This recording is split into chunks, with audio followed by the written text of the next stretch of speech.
Hey, good morning, everybody. Mark again here, WeatherMan Plus. Happy Thursday to every single one of you. Now, not only do we have the Invest 91E this morning, going through all the details, we still have the tornado threat for today as well. So I always go through very good detail in my videos. So I always put timestamps in there to save you time. So please use them if you are pressed for your time. I'm going to cover both in this video, and I will be live streaming this hurricane tropical storm as it comes into our Gulf and affecting everybody as well. Matter of fact, I used to live stream years ago. This channel is only a year or two old, about 2 years old. That's about it. But I started a long time ago with Hurricane Maria, Hurricane Irma, Hurricane Michael. I did all these live streams for you guys. I didn't do Katrina because I was actually in the military, so I was here still, in a sense, still protecting you and your families as well as mine. But I've always been here for you, so make sure if you've never been here before, you do subscribe. I am all year long, and I will keep you safe. My live streams don't have any of that hype. It's more like a family-oriented kind of feeling. Best place to be, that way you don't make no mistakes being all up in a rush and you do things properly. Now, in my heart, I do believe that YouTube is the best platform to get out and talk to people and show people. I think YouTube's a great place, but I also use Twitter. I also use Facebook, so make sure you follow me there. Links in the description. If you want to support the live stream, just click the join button down below. Buy the like button. Hit like, hit share. Help get this information out to more people, because here it comes, guys, and we've been talking about this for quite some time. And the special thing that I bring to the table is I don't just go through model runs with you. I'll show you the data of what's going to happen. So let's go through this information. I'm going to be a little quicker today than normal. That way we can cover everything. God bless all of you. Hope you have a very blessed Thursday today. Now, just like I told you yesterday, I didn't see anything as far as a lot of major tornadoes, and it wasn't. It was a lot of tornado warnings, a lot of serious storms. Matter of fact, we had 96 wind damage reports going through this weather, and we did have one tornado late in the evening yesterday that did pop up around a farmland, and it did do a little bit of destruction as well. It had snap trees and damage to outbuildings. The tornado was possible. There was a brief tornado for a minute. But we also have this threat for today, and I believe that we have more of a chance to get tornadoes for today. A lot of it is going to be towards the Tennessee, Kentucky Valley, a little bit in the south as it moves towards Ohio Valley later on this evening. And this morning, we do have Invest 91E that we've been looking at, guys. I will put this link in the description as well. Remember, all the links are in the description to help save you time. That way you can go look at the model guidance of what is expected by each single one, as well as the intensity. Because so far, the intensity shows that it has chances to get up to Cat 2 hurricane, even a major hurricane. Not many ensembles are showing this, but it does have a chance to become a very strong hurricane as it goes towards Mexico. I'm still showing it's a little east of Acapulco. And as it goes towards the 5 days, it still will be a strong hurricane potential. And that's when we need to think about what's going to happen to the U.S., because this is when it's going to affect the U.S. This is going to be any time from January 1st all the way to January 5th or 6th. So if you need the timetables, that's when it's going to happen. Now, we will get to the severe weather in a second. According to the GFS, it does show that it is getting even stronger. It gets all the way down to a chance for a 930 millibar pressure major hurricane as it goes towards Mexico. And it still shows that there will be a great weakening right before a landfall. I'm still showing it is near Acapulco. So if you're in Mexico, please share this information. I know Mexico don't get enough coverage. Let others know what's going on with this system. And it will go into the Bay of Campeche according to all these models. I'm going to show you multiple models, not just one. And as it goes into the Bay of Campeche, it gets shifted to the east. I will show you. Now, so far on this run, this is 0Z. 0Z and 12Z, if you've never been here before, is the best time to get your weather data. That's when they put these balloons up and get all the information. But I have your 6Z for you as well, so you can see the consistency of what's going on. Now, according to the GFS, it will weaken down, go to the Western Caribbean, and then strengthen up as it goes towards southern Florida into the Bahamas, and still be at least a tropical storm as it goes out to the northeast. And the update shows that we have a chance for 2 potential cyclones. Now, the Euro shows it'll just be a tropical storm when it hits Mexico, which is a little bit hard to believe. It should be at least a Cat 1 hurricane. Multiple models is showing it will be strong. And the Euro is also showing it's going to the Bay of Campeche. We've been following this every single day. And the latest track confirms that it does go towards the GFS. It does take that eastern track instead of that northern track. It still takes a northern track, but it does it later. So it confirms with GFS it will go a little more east because we do have this cold front still coming down, and I'm still showing that that second cold front has relaxed and it's not going to be as strong as it showed before doing a block. But the update does show that by the time you get to June 4th that it will strengthen up. Now you can look and see that it is getting a lot of wind shear because all this precipitation and winds will be on the east side, so this will be an east side loaded storm. But that is the track so far on the Euro. And the GEM model, the CMC, the Canadian model, also confirms the Bay of Campeche. It also confirms that it does take that eastern track towards the Western Caribbean, towards the Yucatan. But this is the only one that's showing something different. Now, yesterday the Euro showed that it will be a diagonal east-northeast through the Gulf of Mexico. We've been showing that the eastern side of the Gulf of Mexico is the hit point for quite some time. But now the Canadian model shows that it will strengthen up to a nice, strong tropical storm, potential low-grade hurricane as it goes towards the panhandle of Florida. And being east side loaded, that would put all the winds on Florida and all the rainfall. Now I'll get back to your tropical update in just a second. Let me go through the severe weather aspect for today. You will have thunderstorms and all of this green, and you do have a tornado chance for today like you had yesterday. It's a big 2%.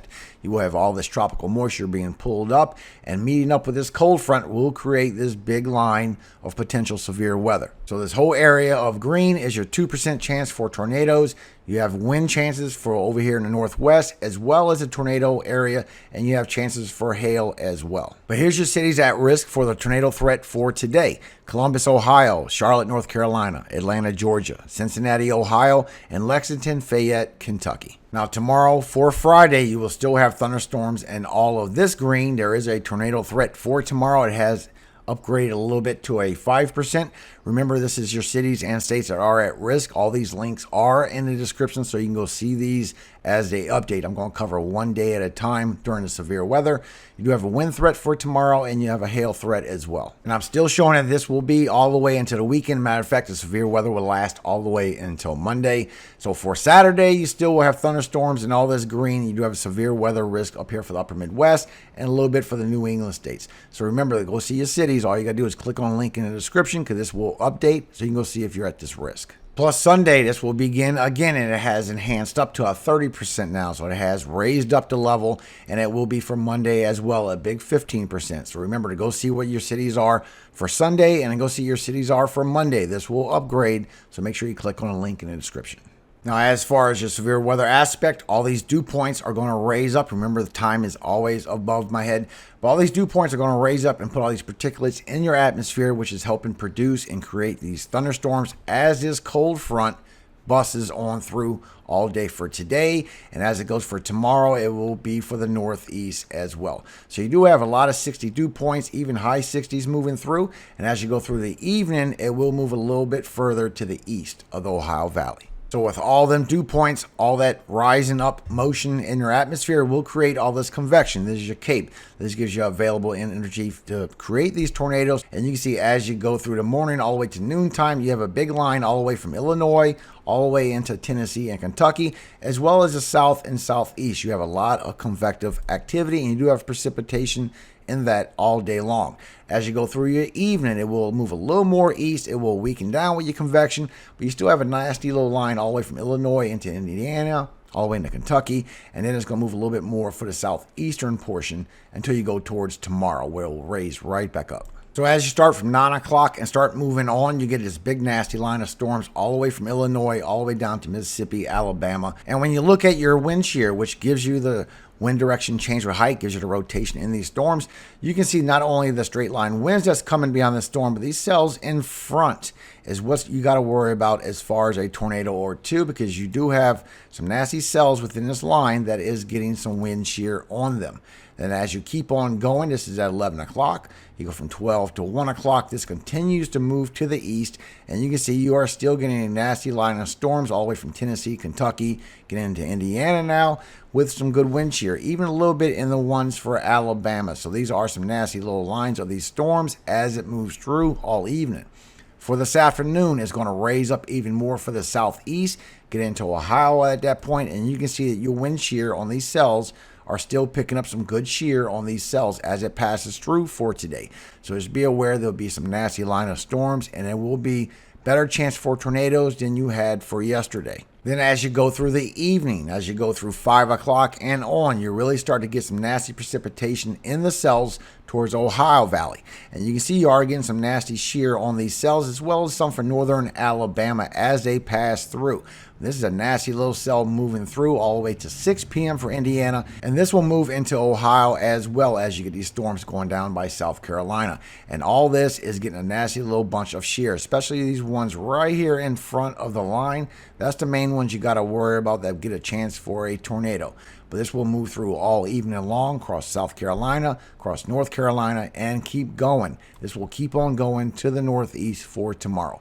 Now, this will calm down as you get towards 9 and 10 o'clock. You really don't have a lot of wind shear on these cells.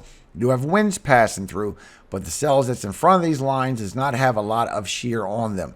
So your tornado chances will die down after later this evening. Definitely by 6 and 7 o'clock, you still have shear on these cells in front of this line as it passes by.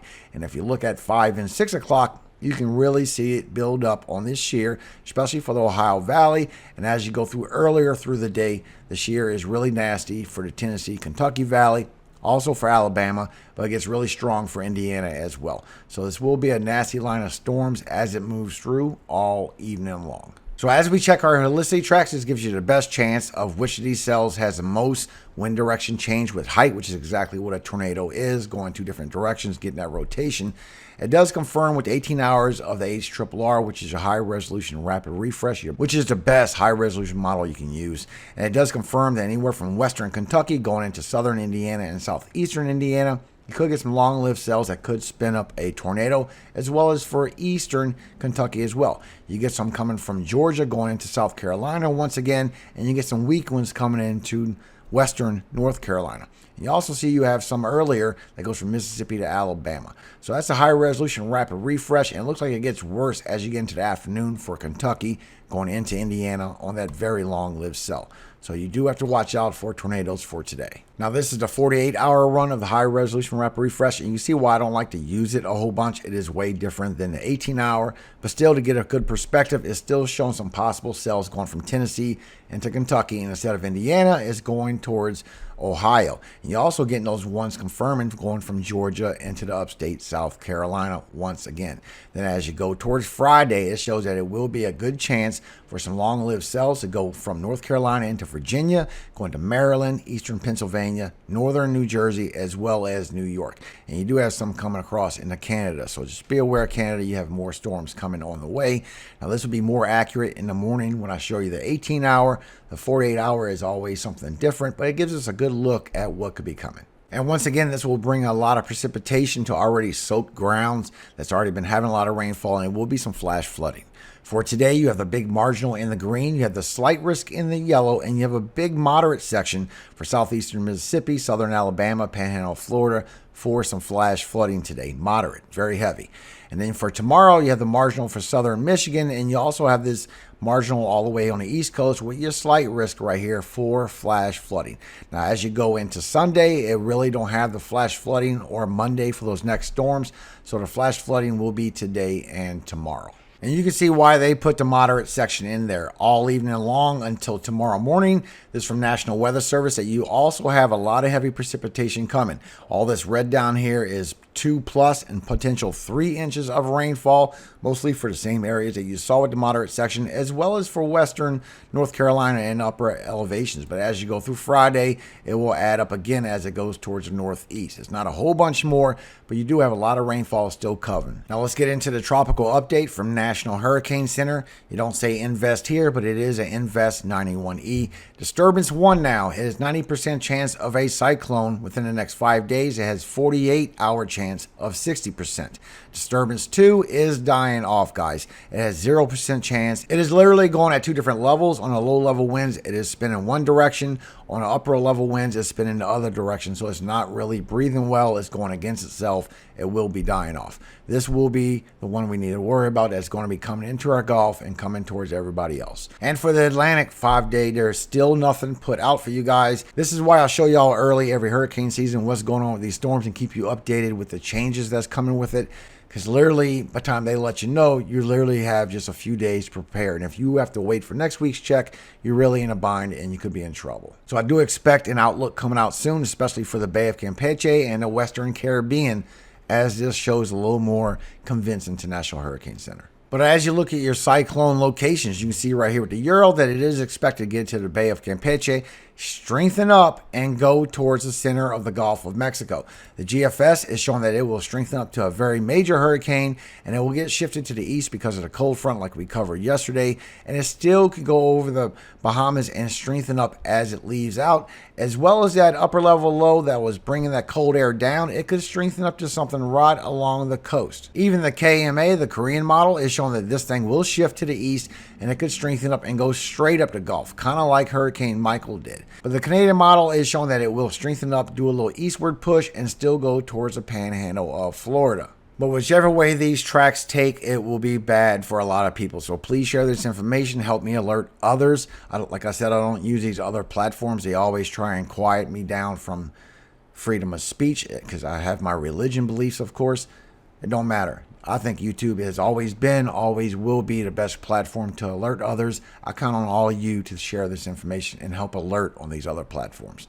Thank you for your help. But of course, we're not going to wait for National Hurricane Center to update. When you look at the global tropics, you can see right here on this red section, all the way from May 25th, all the way to the 31st, that they are expecting a tropical cyclone formation. And right here with the white and red stripes, a development of a tropical cyclone, tropical depression, or greater is expected. And you can see that right here for June 1st, all the way to June 7th, that they are expecting a development of a tropical cyclone, of a tropical depression or greater strength, all the way from right here by the Central America into the Bay of Campeche and for the Western Caribbean. So even though National Hurricane Center don't have any alerts up, guys, Global Tropics is showing this alert that they are expecting a development of a tropical depression at least in the Bay of Campeche and the Western Caribbean. Now, as of this morning, this is our temperature of the Gulf of Mexico as well as the Bay of Campeche, the Western Caribbean, over by the Bahamas. And I'm from New Orleans, Louisiana myself, so I know how quick these systems can spin up in this very warm temperatures. All this red is in the 80s. All this brown you've seen is getting to the high 80s, almost the 90s. And if you look at the real-time ocean forecast systems, see what the temperatures are. You can see our temperatures that we are dealing with, but as we keep going all the way towards the end of the month, it will keep spurting very warm temperatures in the center of the Gulf of Mexico. And as we go towards the beginning, you see how these storms start forming up over here by the Pacific for Mexico. And as it goes towards the first, it's going to start moving to the Bay of Campeche and move a little bit more to the east.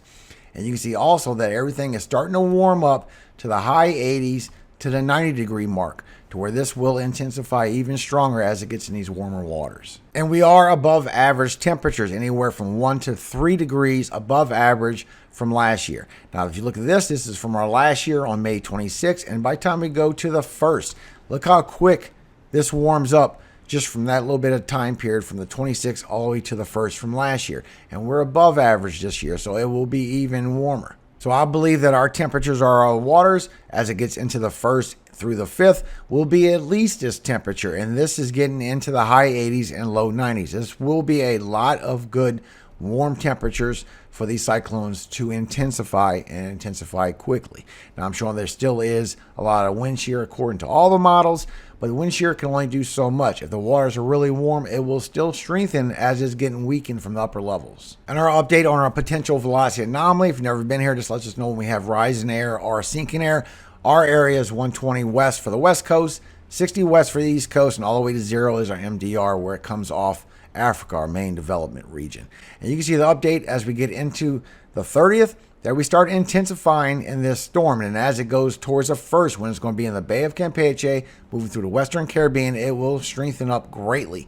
Then it shows it will go a little bit more east as we get towards the 4th to 5th, and maybe even the 6th.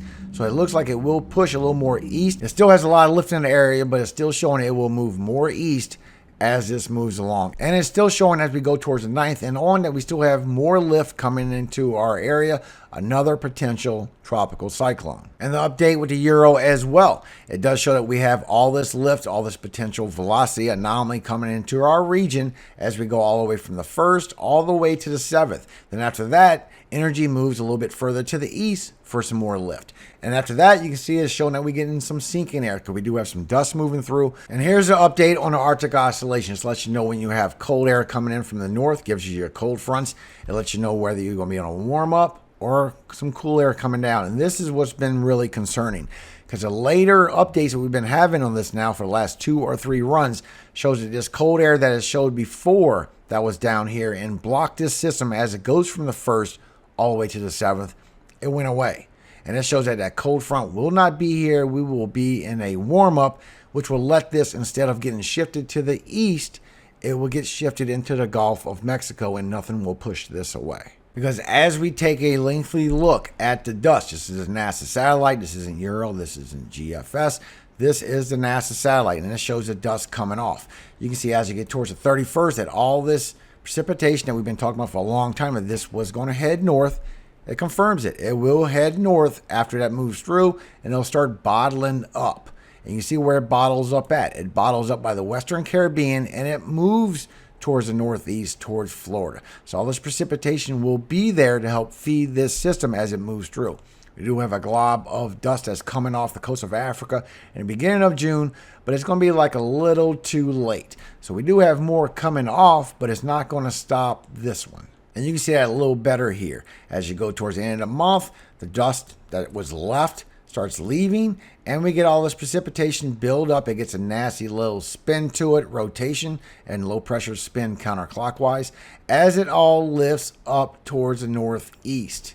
So this is a lot of precipitation that will be feeding into this tropical cyclone. It will still be east side loaded, but it's starting to look like a bad scenario, not only for the Bahamas, but for Florida as well. So when the models are disagreeing at what the paths are and what the most likely outcome is, a lot of models are agreeing on what's going on, but they're starting to separate a little bit, whether it's going to go east or whether it's going to go to northern Gulf of Mexico. This is your ensemble members. This lets you know the most likely outcome, and you can see as it goes towards the Caribbean, this is according to the GFS. I'll show you the Euro as well. The most likely spot will be right here on the edge of Cuba, and then it will go towards southern Florida, most likely as a system. Now, just like when I showed you a long time ago, this was going to be on the east side of Florida, and I told you that this upper level low, this trough, is going to be moving further west and has a better chance of going into the eastern side of Gulf of Mexico. This is confirming that. Here's your little high pressure that you will have. This will be a little bit of that dust that is left, and is blocking it from going north. So this goes mostly to the east. Then it shifts a little bit and pops back down to the south, and then it finishes going east. So that shift that you see is coming from the cold front. So it comes in, it's able to make it in a little bit too late.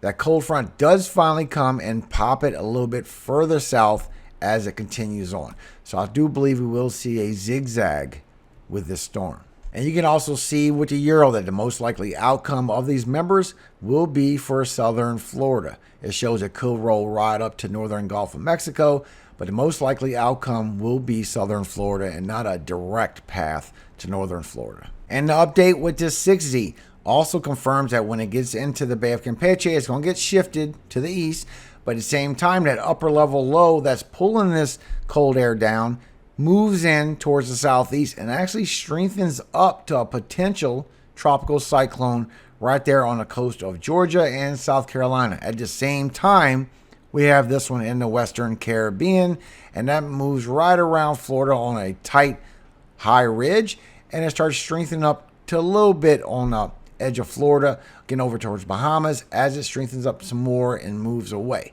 So I'm still showing that we still have a potential for 2 tropical cyclones, guys, and this one could strengthen up at the last minute and affect the coast of Georgia and South Carolina. But with the 6Z, it shows that this one that's moving towards the east coast, the southeast of the U.S., there's not a bunch of shear on it. That's why it still strengthens up right before it goes towards the coast.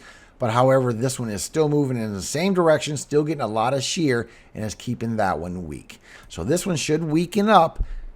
This one right here going towards the coast is a little more concerning to me. At the same time, when you look at the wind shear according to the Euro, it does confirm that it will be getting a lot of wind shear on this system. But the only difference, instead of getting from the west to the east, is getting from the southwest to the northeast. That's why it's directing it up on this higher ridge, pulling this system more into the north. GFS showed that we had that upper level low. That would be a lot more of the steer winds going from the west to the east, the shear as well. So that's why it gets the eastern push. According to GFS, it shows an upper level low, potential another tropical cyclone forming right here. Euro don't show that. Euro don't see that upper level low at all. It just takes it straight up on this high ridge, pulling this to the north. Canadian model is confirming that it will be getting a lot of shear as well, but it's also confirming that this upper level low, this potential tropical cyclone that GFS sees, is not going to be there. It will go up on a high ridge like the Euro sees, and it will head to the north of the Gulf of Mexico. Getting sheared the whole time, it still gets down to 984 because of the temperatures. Because remember the temperatures I showed you, as soon as we get into the first through the third, then temperatures are going to boom. But so far, according to National Hurricane Center, you can see all these tracks of the potential tracks that this system can come to. Invest 91E is at 29 miles per hour winds right now, and it is moving 5 miles per hour to the north. But God bless all of you today, not only for the tropics, but what's going on with the severe weather as well. Hope everybody will be safe. There was a lot of wind damage on yesterday, a lot of funnels. So it was a lot of potential tornadoes. There was a lot of tornado warnings. But like I said, nothing really was screaming out saying tornado yesterday. So thank you for your time. I appreciate every single one of you, especially if you share this information and help me alert others. Because people are not expecting one, maybe even two potential cyclones coming so early in our season. So a little prayer to keep you all safe. I wish the best for you and your families. God bless you all. Psalm 56. Be merciful unto me, O God. For man would swallow me up. He fighting daily oppresseth me. Mine enemies would daily swallow me up. For they be many that fight against me, O thou Most High.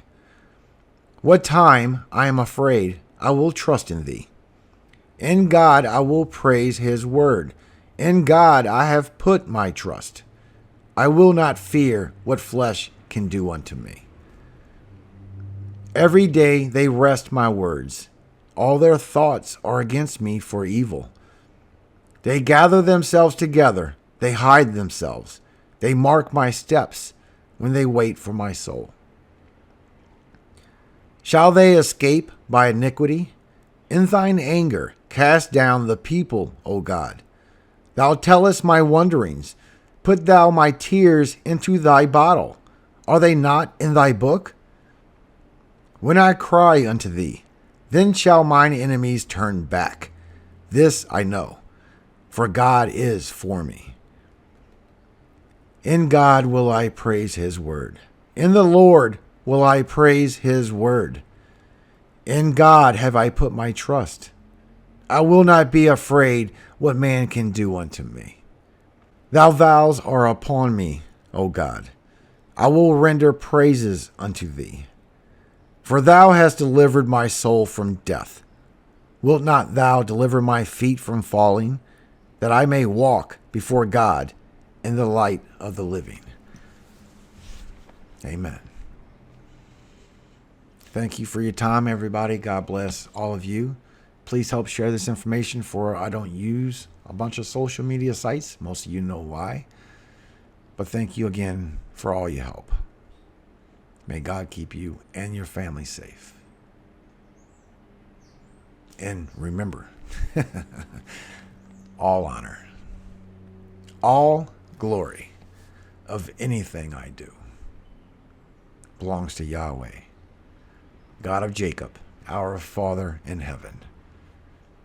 And he will keep you safe. Pray to him. He loves to answer prayers.